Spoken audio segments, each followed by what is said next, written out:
नमस्ते छात्रों, कैसे हैं आप सभी? कुशल मंगल है ना? ठीक है, बहुत अच्छी बात है। आज हम 9वीं कक्षा के तृतीय भाषा हिंदी वल्लरी पाठ्यपुस्तक में 10वां पाठ पढ़ने जा रहे हैं। इस पाठ का नाम है चलना हमारा काम है। यह एक कविता है। ಓಡಲಾಗದಿದ್ದರೆ ನಡೆ, ನಡೆಯಲಾಗದಿದ್ದರೆ ತೆವಳು ಅಂತ ಹೇಳ್ತಾರೆ. ಇನ್ನೊಂದು ಕಡೆ ರಾಷ್ಟ್ರಕವಿ ಕುವೆಂಪುರವರು ತಮ್ಮ ವಿಶ್ವ ಮಾನವ ಗೀತೆಯಲ್ಲಿ ಎಲ್ಲಿಯೂ ನಿಲ್ಲದಿರು ಅಂತ ಹೇಳ್ತಾರೆ. ಅಂದರೆ ಇವೆಲ್ಲ ಏನನ್ನ ಸೂಚಿಸುತ್ತೆ ಅಂತ ಹೇಳಿದ್ರೆ, ಜೀವನದಲ್ಲಿ ಮುಂದೆ ಸಾಗ್ತಾ ಇರಬೇಕು. ಒಂದು ಕಡೆ ನಿಂತ ನೀರಿನಂತೆ ನಾವು ನಿಂತ್ಕೊಳ್ಬಾರ್ದು ಅನ್ನೋದನ್ನು ಸೂಚಿಸುತ್ತೆ ಅಲ್ವಾ ಮಕ್ಕಳೇ? ಹಾಗಿದ್ರೆ ಈ ಚಲ್ನಾ ಹಮಾರಾ ಕಾಮ್ ಹೈ ಅನ್ನುವಂತಹ ಕವಿತೆ, ಇದರ ಆಶಯವನ್ನು ನೋಡ್ಕೊಳ್ಳೋಣ. कविता के द्वारा यह सीख सकते हैं कि जीवन के सफर में अनेक रुकावटें आती हैं। वीर उनका सामना करते हुए लक्ष्य प्राप्ति तक कदम बढ़ाने वाला व्यक्ति आदरणीय होता है. ಅಂದ್ರೆ ನಾವು ಈ ಪಾಠದಿಂದ ಏನು ಕಲಿಬಹುದು ಅಂತ ಹೇಳಿದ್ರೆ, ಜೀವನ ಒಂದು ಯಾತ್ರೆ ಇದ್ದಂತೆ. ಸಫರ್ ಅಂದ್ರೆ ಯಾತ್ರೆ ಅಂತ. ಜೀವನ ಅನ್ನೋ ಈ ಯಾತ್ರೆಯಲ್ಲಿ ಅನೇಕ ರುಕಾವಟೆ ಅಂದ್ರೆ ಅನೇಕ ಅಡೆತಡೆಗಳು ನಮಗೆ ಬರುವುದು ಸಹಜ. ವೀರರನ್ನಿಸ್ಕೊಂಡಿರೋರು ಇವುಗಳನ್ನ ಎದುರಿಸೋದ್ರ ಜೊತೆಗೆ ತಮ್ಮ ಗುರಿ ಮುಟ್ಟೋ ತನಕ ಲಕ್ಷ್ಯ ಪ್ರಾಪ್ತಿ ತಕ್ ಅಂದ್ರೆ ಗುರಿ ಮುಟ್ಟುವವರೆಗೆ कदम बढ़ाने वाले क्या होते हैं? आदरणीय व्यक्ति होते हैं. ಯಾರು ಗುರಿ ಮುಟ್ಟೋ ತನಕ ಅರ್ಧಕ್ಕೆ ನಿಲ್ಲದೆ ಬಂದದ್ದನ್ನೆಲ್ಲ ಎದುರಿಸ್ಕೊಂಡು ಮುಂದೆ ಸಾಗ್ತಾ ಇರ್ತಾನೋ ಅವನೇ ಗೌರವಕ್ಕೆ ಪಾತ್ರನಾಗ್ತಾನೆ, ತನ್ನ ಗುರಿಯನ್ನ ಮುಟ್ತಾನೆ, ಜೀವನದಲ್ಲಿ ಯಶಸ್ಸನ್ನ ಪಡೀತಾನೆ. ಹಾಗೇನೆ ನಾವು ಕೂಡ ಜೀವನದಲ್ಲಿ ಮುಂದೆ ಸಾಗಬೇಕು, ಯಶಸ್ಸನ್ನು ಪಡಿಬೇಕು ಅಂತ ಹೇಳಿದ್ರೆ ನಿರಂತರವಾಗಿ ನಾವು ಗುರಿ ಮುಟ್ಟೋ ತನಕ ನಿಲ್ಲದೆ ಸಾಗ್ತಾ ಇರಬೇಕು ಅನ್ನುವಂಥದ್ದು ಈ ಕವಿತೆಯ ಆಶಯ. ಯಾರು ಈ ಕವಿತೆಯನ್ನು ಬರೆದಿರ್ತಕ್ಕಂಥ ಕವಿ? इस कविता के कवि है शिवमंगल सिंह सुमन. शिवमंगल सिंह सुमन. तो पहले हम इस कविता के कवि का परिचय प्राप्त कर लेंगे.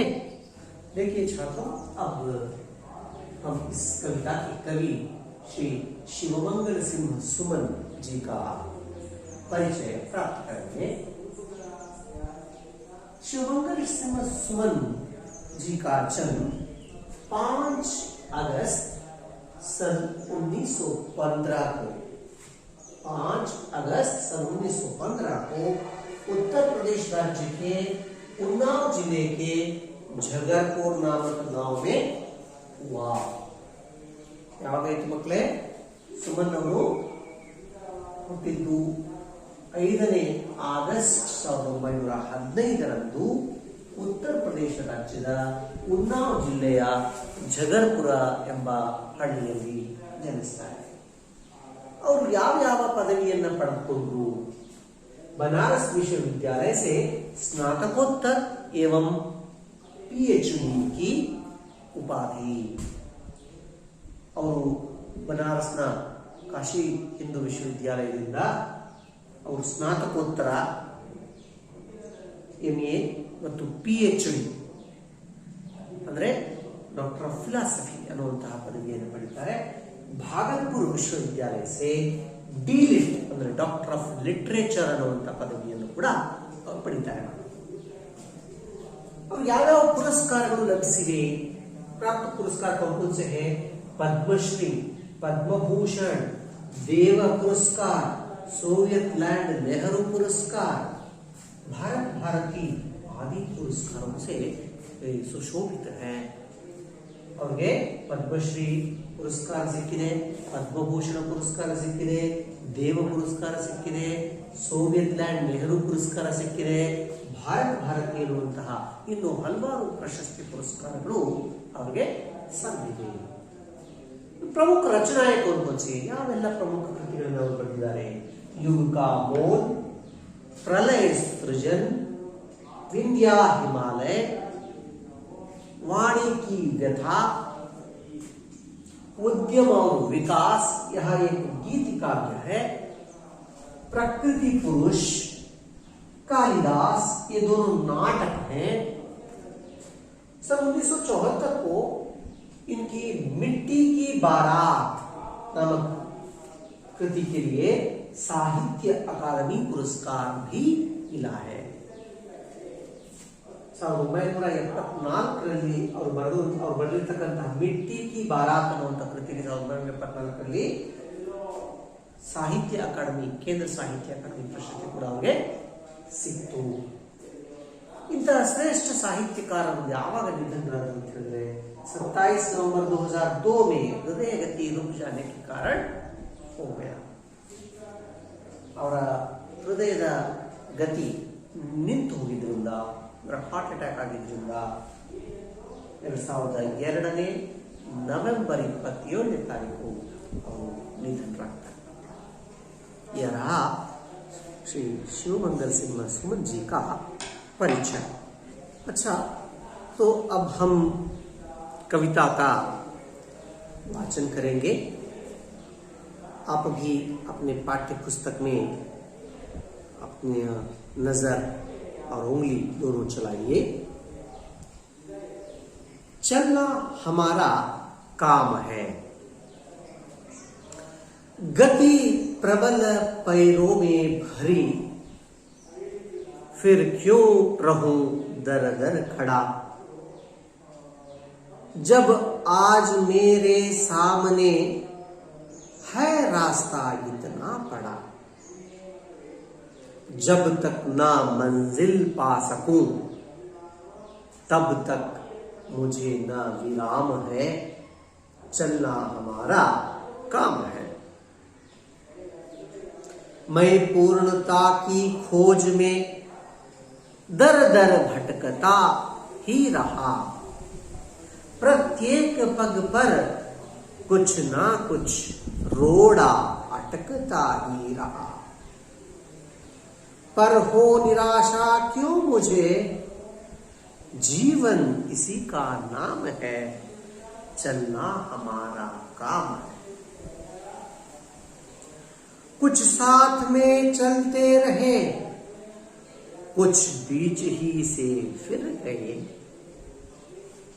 पर गति न जीवन की रुकी, जो गिर गए सो गिर गए, जो रहे हर दम उसी की सफलता अभिराम है, चलना हमारा काम है, चलना हमारा काम है।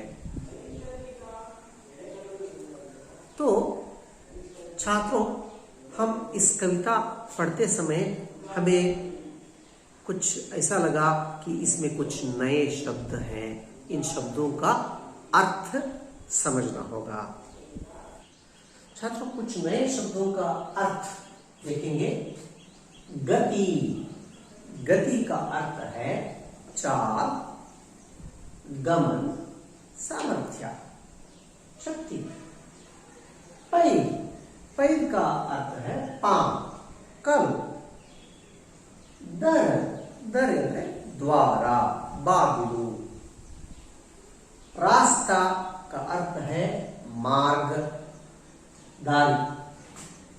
मंजिल, लक्ष्य, गुरी। विराम, विश्रांति, आराम करना।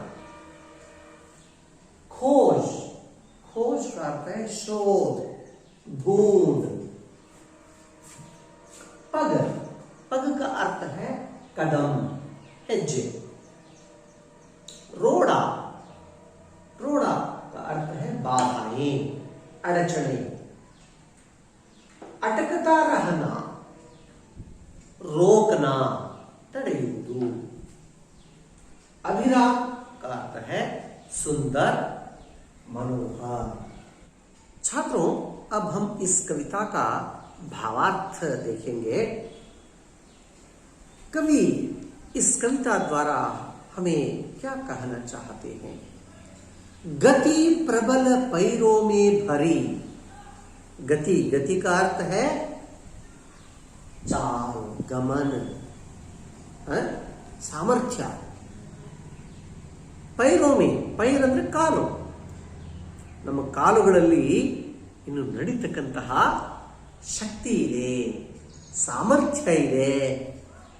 ಫಿರ್ ಕ್ಯೂ ರಹು ದರ ದರ ಖಡ. ದರ ದರ ಅಂದ್ರೆ ಬಾಗಿಲು. ನಾನು ಅವರವ್ರ ಬಾಗಿಲ ಹತ್ರ ಹೋಗಿ ಯಾಕೆ ನಿಂತ್ಕೊಳ್ಬೇಕು ಅಲ್ವಾ? ಫಿರ್ ಕ್ಯೂ ರಹು ದರ ದರ ಖಡ. ಅಲ್ಲಿ ಇಲ್ಲಿ ಹೋಗಿ ಯಾರನ್ನಾದ್ರೂ ಯಾಕೆ ಕಾಯಬೇಕು?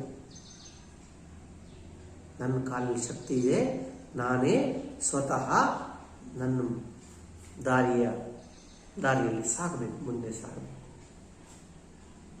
ಯಾರಾದ್ರೂ ಜೊತೆ ಬರ್ತಾರ ಅಂತ ಕಾಯೋ ಅವಶ್ಯಕತೆ ಇಲ್ಲ.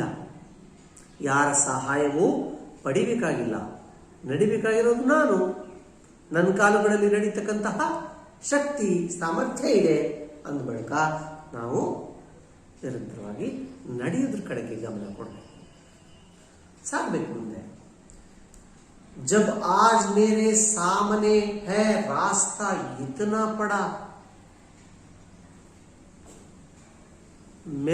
मेरी मंजिल बहुत दूर है, लक्ष्य बहुत दूर है, जाने के लिए रास्ता बहुत दूर रास्ता है अभी चलने के लिए, तो मैं क्यों खड़ा रहूं?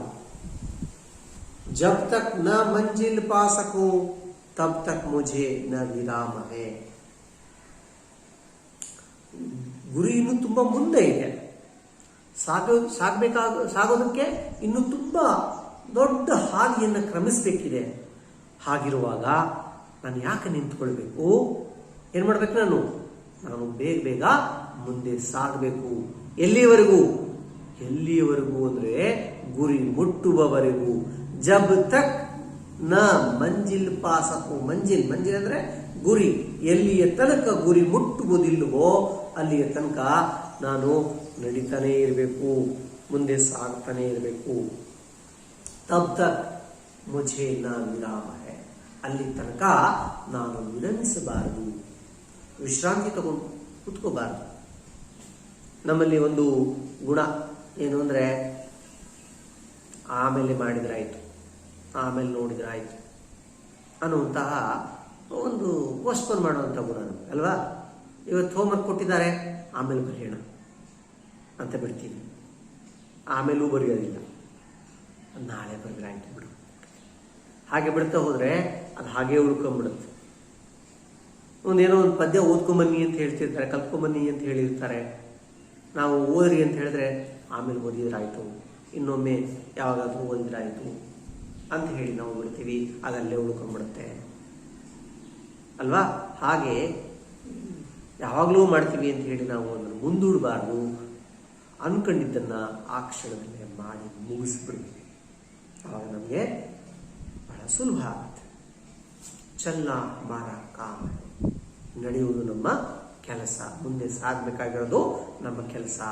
ಸುಮ್ಮನೆ ನಿಂತ್ಕೊಳ್ಳೋದಲ್ಲ. ಸೋಮಾರಿಗಳಾಗಿ ಒಂದೇ ಕಡೆ ನಿಂತ್ಕೊಳ್ಬಾರ್ದು. ಯಾವುದೇ ಕೆಲಸವನ್ನು ಮಾಡೋದನ್ನ ಅರ್ಧಕ್ಕೆ ಬಿಟ್ಟು ಕೂತ್ಕೊಳ್ಬಾರ್ದು. ನಮ್ಮಲ್ಲಿ ಮಾಡ್ಲಿಕ್ಕೆ ಸಾಧ್ಯ ಇದೆ, ನಮ್ಮ ಶರೀರದಲ್ಲಿ ಆ ಸಾಮರ್ಥ್ಯ ಇದೆ ಅಂತ ಹೇಳಿದ್ರೆ ನಾವು ಖಂಡಿತವಾಗಿಯೂ ಅವ್ರಿವ್ರು ನೋಡಬಾರ್ದು, ನಮ್ಮ ಪಾಡಿ ನಾವು ಮಾಡ್ತಾನೆ ಇರಬೇಕು. मैं पूर्णता की खोज में दर दर भटकता ही रहा. ಪೂರ್ಣತಾ ಅಂದ್ರೆ ಪರಿಪೂರ್ಣತೆ. ನೀವು ಪರಿಪೂರ್ಣರಾಗಬೇಕು ಅಂತ ಹೇಳ್ತೇವೆ. 100ಕ್ಕೆ 100 ಅಂಕ ಗಳಿಸಬೇಕು, ಅವಾಗ ಅದು ಪರಿಪೂರ್ಣ. ಪರಿಪೂರ್ಣ ಆಗಬೇಕು ಅಂದರೆ ಏನು ಮಾಡಬೇಕು? ಯಾವುದೇ ತಪ್ಪುಗಳಿಗೆ ಅವಕಾಶ ಇಲ್ಲದ ಹಾಗೆ ನಾವು ನಮ್ಮ ಕೆಲಸದಲ್ಲಿ ನಿರತರಾಗಬೇಕು. ಹೇಗೆ ಈ ಪರಿಪೂರ್ಣತೆಯನ್ನು ಪಡೆಯೋದು ಅನ್ನೋದಕ್ಕಾಗಿ ನಾನು ಹುಡುಕಾಟ ಮಾಡ್ತೀನಿ. ಖೋಜ್ ಅಂದರೆ ಹುಡುಕೋದು. ಯಾವುದನ್ನು ಹುಡುಕ್ತೀವಿ? ಪರಿಪೂರ್ಣತೆಯನ್ನು ಪಡೆಯುವುದು ಹೇಗೆ ಅಂತ ಹುಡುಕ್ತೀವಿ. ದರ ಭಟಕತಾ ಹೀರಹ, ಅವ್ರ ಹತ್ರ ಹೋದ್ರೆ ಸಿಗ್ಬಹುದಾ ಪರಿಹಾರ, ಇವ್ರ ಹತ್ರ ಹೋದ್ರೆ ಸಿಗ್ಬಹುದಾ ಪರಿಹಾರ ಅಂತ ಹೇಳಿ ಇವ್ರನ್ನ ಕೇಳ್ತೀವಿ, ಹುಡುಕ್ತೀವಿ. ಪ್ರತ್ಯೇಕ ಪग पर कुछ ना कुछ रोड़ा अटकता ही रहा. ಮೊದಲೇ ಹೇಳಿದ್ವಿ, ಹೋಗ್ತಕ್ಕಂಥ ದಾರಿ ಮಧ್ಯೆಯಲ್ಲಿ ಅನೇಕ ಅಡೆತಡೆಗಳು ಬರ್ತವೆ ಮಕ್ಕಳೇ.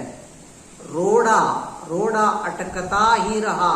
ರೋಡಾ का मतलब है ಬಾಧಾಯೆ, ಅಡಚಣೆ. ನಾವು ಹೋಗ್ತಕ್ಕಂಥ ದಾರಿಯಲ್ಲಿ ಕಲ್ಲು ಮುಳ್ಳು ಎಲ್ಲ ಸಿಗ್ತವೆ, ಬಂಡೆ ಎಲ್ಲ ಸಿಗುತ್ತೆ. ನಾವೇನು ಮಾಡಬೇಕು? ಅವುಗಳನ್ನು ತೆಗೆದುಹಾಕಬೇಕು ಅಥವಾ ಅದನ್ನು ಬಳಸ್ಕೊಂಡು ಹೋಗ್ಬೇಕು. ಕಲ್ಲು ಮುಳ್ಳು ಇದೆ ಅಂತ ಹೇಳಿ ನಾವು ಆ ದಾರಿಯಲ್ಲಿ ಹೋಗೋದನ್ನು ಬಿಡಕ್ಕಾಗತ್ತಾ? ಇಲ್ಲ ಅಲ್ವಾ? ನಾವು ಮುಂದೆ ಸಾಗಬೇಕು. ಯಾವುದೇ ಅಡಚಣೆಗಳು ಬಂದರೂ ನಾವು ತಲೆ ಕೆಡಿಸ್ಕೊಳ್ಬಾರ್ದು. ಅವುಗಳಿಗೂ ಎಲ್ಲದಕ್ಕೂ ಒಂದು ಪರಿಹಾರ ಅಂತಿರುತ್ತೆ. ಆ ಯಾವುದೇ ಅಡಚಣೆಗಳಿರಲಿ, ನಮ್ಮ ಜೀವನದಲ್ಲಿ ಯಾವುದೇ ಸಮಸ್ಯೆಗಳು ಬರಲಿ, ಸವಾಲುಗಳು ಬರಲಿ, ಅವುಗಳನ್ನೆಲ್ಲ ನಾವು ಧೈರ್ಯವಾಗಿ ಎದುರಿಸ್ಕೊಂಡು ಮುಂದಕ್ಕೆ ಸಾಗ್ತಾ ಇರಬೇಕು. ಪರ ಹೋ ನಿರಾಶಾ ಕ್ಯೋ ಮುಜೆ, ಹಾಗಂತ ಯಾವುದೇ ಅಡಚಣೆಗಳು ಬಂತು, ಸವಾಲುಗಳು ಎದುರಾಯಿತು ಅಂತ ಹೇಳಿ ನಾವು ನಿರಾಶರಾಗಬಾರ್ದು. मुझे क्यों निराश होना चाहिए? नहीं होना चाहिए, कभी निराशा नहीं होना चाहिए. फिर क्या करना चाहिए? आगे बढ़ते रहना चाहिए. यही जीवन का नाम है. जीवन इसी का नाम है. हम किसको जीवन कहते हैं? जिंदगी में आने में हम जिस रास्ते में जाते हैं, उस रास्ते में जाते समय ढेर सारी ಬಾಧಾಯೇ ಆತಿ ಹೈ. ಅನೇಕ ಕಷ್ಟಗಳು, ಸವಾಲುಗಳು ಎದುರಾಗ್ತವೆ. ಆದರೆ ಈ ಸವಾಲುಗಳನ್ನೆಲ್ಲ ಎದುರಿಸ್ಕೊಂಡು ಮುಂದೆ ಸಾಗುವುದೇ ಜೀವನ. ಹಾಗಾಗಿ ನಾವು ಯಾವುದೇ ಕಾರಣಕ್ಕೂ ಯಾವುದಕ್ಕೂ ತಲೆ ಕೆಡಿಸ್ಕೊಳ್ಬಾರ್ದು, ಮುಂದೆ ಸಾಗ್ತಾ ಹೋಗಬೇಕು. ಇದೇ ನಮ್ಮ ಜೀವನದ ಪರಮ ಕರ್ತವ್ಯ ಆಗಿದೆ. कुछ साथ में चलते रहे, कुछ बीच ही से फिर गए. ನಾನು ಯಾವಾಗಾದ್ರೂ ಒಂದು ಕೆಲಸ ಶುರು ಮಾಡುವಾಗ ಮಾಡೋಣ, ನಾವು ನಿಮ್ಮ ಜೊತೆಗಿರ್ತೀವಿ, ಎಲ್ಲರೂ ಸೇರ್ಕೊಂಡು ಮಾಡೋಣ ಅಂತ ಎಲ್ಲರೂ ಬೆಂಬಲವಾಗಿರ್ತಾರೆ. ಹಾಗೆ ಹೋಗ್ತಾ ಹೋಗ್ತಾ ಕೆಲವರು ಅರ್ಧಕ್ಕೆ ನಿಂತು ಬಿಡ್ತಾರೆ, ಹಿಂದೆ ಕೊಟ್ಬಿಡ್ತಾರೆ, ಹಿಂದೆ ಸರಿದು ಬಿಡ್ತಾರೆ. ಅವ್ರು ಹಿಂದೆ ಸರಿದ್ರು ಅಂತ ಹೇಳಿ ನಾವು ಹಿಂದೆ ಸರಿಬಾರದು. ಅವ್ರು ಬರದೇ ಇದ್ರೂ ಪರವಾಗಿಲ್ಲ, ನಾವು ಈ ದಾರಿಯಲ್ಲಿ ಹೋಗ್ಬೇಕು ಅಂತ ಅನ್ಕೊಂಡಿದೀವಿ. ಗುರಿ ಮುಟ್ಟೋ ತನಕ, ಈ ಕೆಲಸ ಪೂರ್ಣ ಆಗೋ ತನಕ ನಾವು ಇದನ್ನು ಬಿಡದೆ ಮುಂದಕ್ಕೆ ಹೋಗ್ತಾ ಇರಬೇಕು. ಕುಚ್ ಸಾಥ್ ಚಲ್ತೆ ರಹೆ, ಕೆಲವರು ನಮ್ಮ ಜೊತೆಯಲ್ಲಿ ಬರ್ತಾ ಇದ್ರು. ಕುಚ್ ಬೀಚ್ ಹಿ ಸೆ ಫಿರ್ ಗಯೆ, ಆದ್ರೆ ಕೆಲವರು ಅರ್ಧದಿಂದಲೇ ಹಿಂತಿರುಗಿಬಿಟ್ರು. ಪರ್ ಗತಿ ನ ಜೀವನ್ ಕಿ ರುಕಿ, ಆದರೆ ಜೀವನದ ಗತಿ ಅಂದ್ರೆ ವೇಗ ಅಲ್ವಾ? ಜೀವನದ ವೇಗ ಯಾವತ್ತೂ ನಿಲ್ಲೋದಿಲ್ಲ. ಕಾಲ ಚಕ್ರ ಯಾವಾಗಲೂ ತಿರುಗ್ತಾನೆ ಇರುತ್ತೆ. ಸಮಯ ಯಾವತ್ತಾದ್ರೂ ನಿಂತ್ಕೊಂಡಿದೆಯೇನು? ಇಲ್ಲ. ನಮ್ಮ ಜೀವನದ ಪ್ರತಿಯೊಂದು ಕ್ಷಣವೂ ಕೂಡ ಮುಂದೆ ನಡೀತಾನೆ ಇರುತ್ತೆ, ಅದು ಯಾವಾಗಲೂ ನಿಲ್ಲೋದಿಲ್ಲ ಅಲ್ವಾ?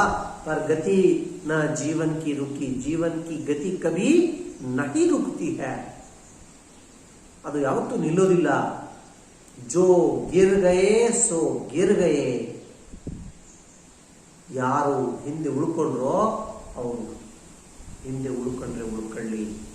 ನಾವು ಹೇಳ್ತೀವಿ, ನಮ್ಮಿಂದ ಯಾರಾದ್ರೂ ಹಿಂದಕ್ಕೆ ಬಿದ್ದರೆ ಅವ್ರನ್ನು ಕೂಡ ಜೊತೆಗೆ ತಗೊಂಡು ಹೋಗ್ಬೇಕು ಅಂತ. ಬಂದ್ರೇನೋ ಸರಿಯಪ್ಪ ಕರ್ಕೊಂಡು ಹೋಗ್ಬೋದು. ಇಲ್ಲ ನನ್ನ ಕೈಲಿ ಆಗದೇ ಇಲ್ಲ ಅಂತಂದ್ರೆ ಅವ್ನು ಏನ್ ಮಾಡಕ್ಕ ಹೊತ್ಕೊಂಡು ಹೋಗಕ್ಕಾಗತ್ತಾ? ಅಥವಾ ಅವ್ನು ಬರಲಿಲ್ಲ ಅಂತ ಅವ್ನು ಕಾಯ್ಕೊಂಡಿರಕ್ಕಾಗತ್ತಾ? ಇಲ್ಲ. ಅವ್ನು ಬರಲಿಲ್ಲ ಅಂದ್ರೆ ಅವ್ನು ಬಿಡಬೇಕು, ನಾವು ಮುಂದೆ ಸಾಗ್ತಾ ಇರಬೇಕು. ಇದು ಪ್ರಗತಿಯ ಸಂಕೇತ. ಜೋ ರಹೇ ಹರ್ ದಮ್ ಉಸಿ ಕಿ ಸಫಲತಾ ಅಭಿರಾಮ ಹೇ. ಯಾರು ನಮ್ಮೊಂದಿಗೆ ಕೊನೆ ತನಕ ಜೊತೆ ಕೊಡ್ತಾರೋ, ಜೊತೆಯಲ್ಲೇ ಇರ್ತಾರೋ, ಅವರು ಗುರಿಯನ್ನ ಮುಟ್ತಾರೆ, सफलता प्राप्त कर सकते हैं. और उनकी सफलता कैसी रहती है? बहुत सुंदर रहती है. बड़ी अच्छी सफलता प्राप्त करते हैं ಅಲ್ವಾ. ಬಹಳ ಯಾರು ಕೊನೆ ತನಕ ಕಷ್ಟಪಟ್ಟು ಸಾಕ್ತಾರೋ ಅವರು ತುಂಬಾ ಒಳ್ಳೆಯ ಸಫಲತೆಯನ್ನ, ಯಶಸ್ಸನ್ನ ಪಡಿತಾರೆ. ಅದು ನೋಡಲಿಕ್ಕೆ ಬಹಳ ಸುಂದರವಾಗಿರುತ್ತೆ, ಬಹಳ ಮನೋಹರವಾಗಿರುತ್ತೆ. ಆದ್ರಿಂದ ಯಾವುದೇ ಕಾರಣಕ್ಕೂ ನಾವು ನಿಲ್ಲಬಾರ್ದು, ಮುಂದೆ ಸಾಗ್ತಾ ಇರಬೇಕು, ಪ್ರಗತಿ ಮಾಡ್ತಾ ಇರಬೇಕು. ಅದೇ ಜೀವನ ಮತ್ತೆ ಮತ್ತೆ ಬರುವುದಿಲ್ಲ ಮಕ್ಕಳೇ. ನಾವು ನಮಗೆ ಬಹಳ ಅಪರೂಪಕ್ಕೆ ಅನ್ನೋ ಹಾಗೆ ಈ ಮಾನವ ಜನ್ಮ ಸಿಕ್ಕಿದೆ, ನಾವು ಮಾನವರಾಗಿ ಹುಟ್ಟಿದೀವಿ. ಈ ಜೀವನ ಹೇಗೆ ಕಳಿಬೇಕು ಅಂದ್ರೆ ಸಾರ್ಥಕತೆಯಿಂದ ಕಳಿಬೇಕು, ತುಂಬಾ ಸಾರ್ಥಕ ರೂಪದಲ್ಲಿ ಕಳಿಬೇಕು. ಹೇಗೆ? ನಾವು ಈ ಜೀವನವನ್ನು ವ್ಯರ್ಥವಾಗಿ ಹೋಗ್ಲಿಕ್ಕೆ ಬಿಡದೆ ಏನನ್ನಾದ್ರೂ ಒಳ್ಳೆ ಕೆಲಸ ಮಾಡಿ, ಒಳ್ಳೆ ರೀತಿಯಲ್ಲಿ ನಾವು ಏನನ್ನಾದ್ರೂ ಸಾಧಿಸಿ, ಮುಂದೆನೂ ಕೂಡ ಜನ ನಮ್ಮನ್ನ ನೆನ್ಪಿಟ್ಕೊಳ್ಬೇಕು. ನೋಡಿ, ಇಂಥವು ಇದ್ರಪ್ಪ, ಇಂಥ ಒಳ್ಳೆ ಕೆಲಸ ಮಾಡಿದ್ರು, ಇವರಿಂದ 4 ಜನರಿಗೆ ಒಳ್ಳೇದಾಯಿತು ಅನ್ನೋ ಹಾಗಿರ್ಬೇಕೇ ಹೊರತು ನಿರರ್ಥಕವಾದ ಬದುಕನ್ನ ಬದುಕಬಾರದು. ಸಾರ್ಥಕ ರೀತಿಯಲ್ಲಿ ಬದುಕನ್ನು ನಡೆಸಬೇಕು. ಯಾವಾಗಲೂ ಮುಂದೆ ಸಾಗಬೇಕು, ಪ್ರಗತಿ ಮಾಡಬೇಕು, ಸಾಧಿಸಬೇಕು ಅನ್ನುವಂಥ ಛಲದೊಂದಿಗೆ ನಾವು ಮುಂದೆ ನಮ್ಮ ಗುರಿಯ ಕಡೆಗೆ ಸಾಗಬೇಕು ಅನ್ನೋದು ಈ ಪಾಠದ आशय मात्र। अच्छा छात्रों, कुछ प्रश्नोत्तर देखेंगे। एक वाक्य में उत्तर लिखने के प्रश्न है। पहला प्रश्न देखेंगे, पैरों में कैसी गति भरी है? पैरों में कैसी गति भरी है? उत्तर देखिए, पैरों में प्रबल गति भरी है। पैरों में प्रबल गति भरी है ಅಂದ್ರೆ ನಮ್ಮ ಕಾಲುಗಳಲ್ಲಿ ಅತ್ಯಂತ ಪ್ರಬಲವಾದಂತಹ ಶಕ್ತಿ ಸಾಮರ್ಥ್ಯ ತುಂಬಿದೆ। कवि के अनुसार कब तक विराम नहीं है? ಎಲ್ಲಿವರೆಗೂ ವಿಶ್ರಾಂತಿ ತಗೋಬಾರದು ಅಂತ ಕವಿ ಹೇಳ್ತಾರೆ? उत्तर देखिए, कवि के अनुसार जब तक मंजिल नहीं पाते तब तक विराम नहीं है। ಎಲ್ಲಿವರೆಗೆ ನಾವು ಗುರಿ ಮುಟ್ಟೋದಿಲ್ವೋ ಅಲ್ಲಿ ತನಕ ನಾವು ವಿಶ್ರಾಂತಿ ತಗೋಬಾರದು।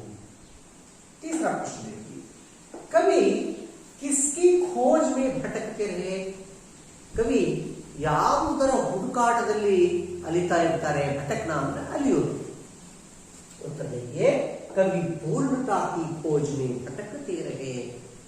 ಅವನು ಪರಿಪೂರ್ಣನಾಗಬೇಕು, ಹೇಗಾಗಬೇಕು ಅಂತ ಹೇಳಿ ತಿಳ್ಕೊಳ್ಳೋದಕ್ಕೆ ಹುಡುಕ್ತಾ ಇರ್ತಾರೆ। ಪ್ರತ್ಯೇಕ ಪದ ಪರ್ ಕ್ಯಾ ಅಟಕತಾ ರಹಾ? ಪ್ರತಿಯೊಂದು ಹಂತದಲ್ಲಿಯೂ ಪ್ರತಿಯೊಂದು ಹೆಜ್ಜೆಯಲ್ಲಿಯೂ ಕೂಡ ಯಾವುದು ನಮಗೆ ಅಡ್ಡಿಯಾಗುತ್ತೆ? ಪ್ರತ್ಯೇಕ ಪದ ಪರ್ ರೋಡ ಅಟಕತಾ ರಹಾ। ಪ್ರತಿಯೊಂದು ಹೆಜ್ಜೆಗೂ ಕೂಡ ನಮಗೆ ರೋಡ ಅಂದ್ರೆ ಬಾಧಾಯಿ, ಅಡಚಣೆಗಳು ಬರ್ತಾ ಇರುತ್ತೆ। ಅವು ಬಂದು ನಮಗೆ ಅಡ್ಡಿಯನ್ನು ಉಂಟು ಮಾಡ್ತಾ ಇರ್ತವೆ। ಆದ್ರೂ ಕೂಡ ನಾವು ಎದೆಗುಂದದೆ ಮುಂದೆ ಸಾಗಬೇಕು ಅನ್ನೋದು ಇದರ ಅರ್ಥ ಮಕ್ಕಳ। छात्रों, 2-3 वाक्यों में उत्तर लिखने के 2 प्रश्न है यहाँ पर। पहला प्रश्न है, आज मेरे सामने है रास्ता इतना बड़ा। पंक्ति का आशय क्या है? उत्तर, इस पंक्ति का आशय यह है कि हमें लक्ष्य प्राप्ति के लिए बहुत दूर तक जाना है। ನಾವು ಗುರು ಮುಟ್ಟೋದಕ್ಕೆ ತುಂಬಾ ದೂರ ಇದೆ, ನಮ್ಮ ಗುರಿ ಇನ್ನು ತುಂಬಾ ದೂರ ಇದೆ, ಅಲ್ಲಿ ತನಕ ನಾವು ಸಾಗಬೇಕಿದೆ। जाने का रास्ता इतना दूर रहने के कारण हमें रुकना या विराम नहीं करना चाहिए. ಅಷ್ಟೊಂದು ದೂರ ಇರುವಾಗ ಗುರಿ, ಹೋಗುವಂಥ ದಾರಿ, ಕ್ರಮಿಸುವಂಥ ದಾರಿ ಇಷ್ಟೊಂದು ದೂರ ಇರುವಾಗ ಸುಮ್ಮನೆ ಕುತ್ಕೊಂಡು ಯಾಕೆ ಟೈಮ್ ಪಾಸ್ ಮಾಡಬೇಕು? ಏನು ಮಾಡಬೇಕು? ನಾವು ನಿಂತ್ಕೊಳ್ಳಬಾರ್ದು, ವಿಶ್ರಾಂತಿನ ತಗೊಳ್ಬಾರ್ದು, ಮುಂದೆ ಸಾಕ್ತಾನೆ ಇರಬೇಕು ಅನ್ನೋದು ಇದರ ಆಶಯ. दूसरा प्रश्न देखिए, कविता की अंतिम पंक्तियों में कवि ने क्या संदेश दिया है? ಈ ಕವಿತೆಯ ಕೊನೆಯ ಸಾಲುಗಳಲ್ಲಿ ಕವಿ ಯಾವ ಸಂದೇಶವನ್ನ ಕೊಟ್ಟಿದ್ದಾನೆ? कविता की अंतिम पंक्तियों में कवि ने यह संदेश दिया है कि कोई आए या न आए, ನಮ್ಮ ಜೊತೆಗೆ ಯಾರಾದರೂ ಬರಲಿ ಅಥವಾ ಬರದೇ ಇರಲಿ, इससे हमें कोई संबंध नहीं है. ಇದರಿಂದ ನಮಗೇನು ಆಗ್ಬೇಕಾಗಿಲ್ಲ. ಇದ್ರ ಬಗ್ಗೆ ನಾವು ತಲೆ ಕೆಡಿಸ್ಕೋಬಾರ್ದು. ಸಮಯ किसी का इंतजार नहीं करता. ಹೇಗೆ ಸಮಯ ಯಾರನ್ನು ಕಾಯೋದಿಲ್ವೋ, वह जिस तरह निरंतर चलता रहता है, ಅದು ಹೇಗೆ ಅದು ನಿರಂತರವಾಗಿ ತನ್ನ ಪಾಡಿಗೆ ತಾನು ನಡೀತಾನೇ ಇರುತ್ತೋ, उसी तरह हमें भी चलते रहना चाहिए. ಅದೇ ರೀತಿಯಲ್ಲಿ ನಾವು ಕೂಡ ಮುಂದೆ ಸಾಕ್ತಾನೆ ಇರಬೇಕು. ಇದೇ ಜೀವನ ಅನ್ನುವಂಥ ಸಂದೇಶವನ್ನ ಹೇಳ್ತಾ ಇದ್ದಾರೆ ಮಕ್ಕಳು. इस कविता में आए कुछ शब्दों में तुकांतर मिलता है. ಅಂದ್ರೆ ನಾವು ರೈಮಿಂಗ್ ವರ್ಡ್ಸ್ ಅಂತ ಹೇಳ್ತೀವಲ್ಲ, ಲಯಬದ್ಧ ಪ್ರಾಸಬದ್ಧ ಪದಗಳು. खड़ा, खड़ा, खड़ा का रास्ता इधर पड़ा, खड़ा पड़ा, है ना. और विराम, काम,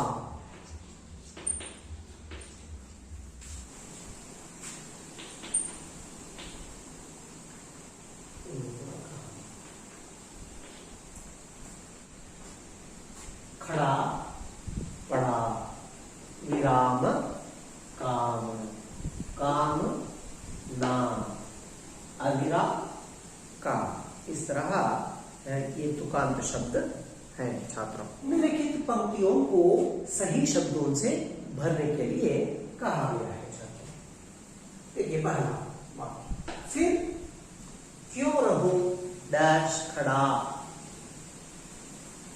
दूसरा, तब तक डैश है. तीसरा, कुछ डैश से फिर गए. चौथा, जो गिर गए डैश गए. उत्तर देखेंगे. फिर क्यों रहूं दर दर खड़ा, दर दर खड़ा. तब तक मुझे न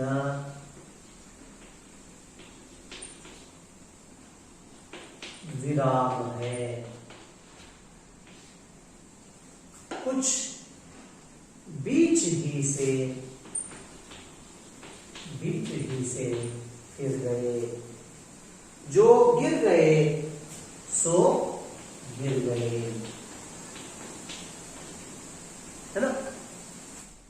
उचित विलोम शब्दों को छांट कर लिखिए. यहाँ कुछ शब्द दिए गए हैं: विराम, पूर्णता, निराशा, सफलता, सामने, जन.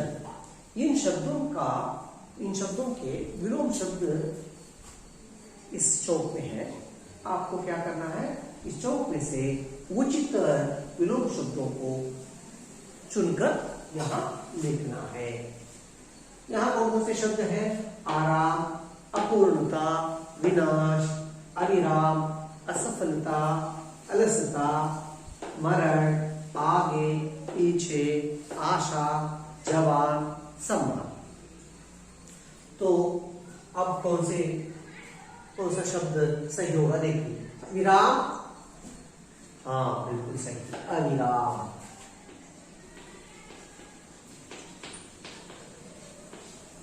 पूर्णता, हाँ बिल्कुल सही पहचाना अपने.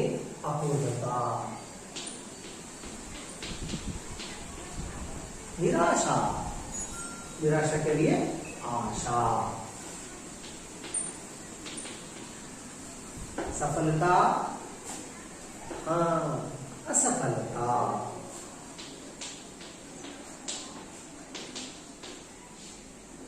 सामने, पीछे.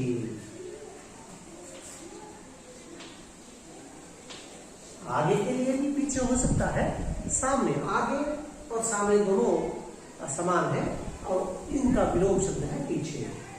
जन्म मरण, ठीक है। छात्रों यहाँ देखिए अनुरूपता करके यहाँ एक क्रियाकलाप है। जन्म मरण, इन दोनों शब्दों में क्या अंतर है, क्या संबंध है? हाँ, विलोम शब्द है ये दोनों, जन्म मरण। तो बहुत शब्द का विलोम शब्द क्या होगा? थोड़ा, इसका विलोम शब्द है। दूसरा देखिए चलना चलाना, इन दोनों शब्दों में क्या संबंध है? हाँ, चलना शब्द का प्रथम प्रेरणार्थक क्रियारूप है चलाना। तो गिरना शब्द का प्रथम प्रेरणार्थक क्रियारूप क्या होगा? हाँ, बिल्कुल सही कहा आपने, गिराना। ठीक है। पैर, पांव, पैर शब्द का समानार्थक शब्द है पांव। तो सड़क शब्द का समानार्थक शब्द क्या है? मार्ग अथवा रास्ता, कोई हो सकता है। रोड़ा यह एक संज्ञा शब्द है। तो भटकना यहां कैसा कौन सा शब्द है? हाँ, क्रिया शब्द है। ठीक है छात्रों, आप घर में जाकर ठीक तरह इस कविता को पढ़िए और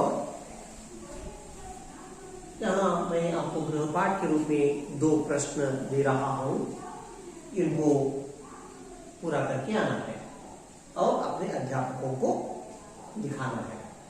इस कविता की प्रथम 7 पंक्तियों को कंठस्थ कीजिए।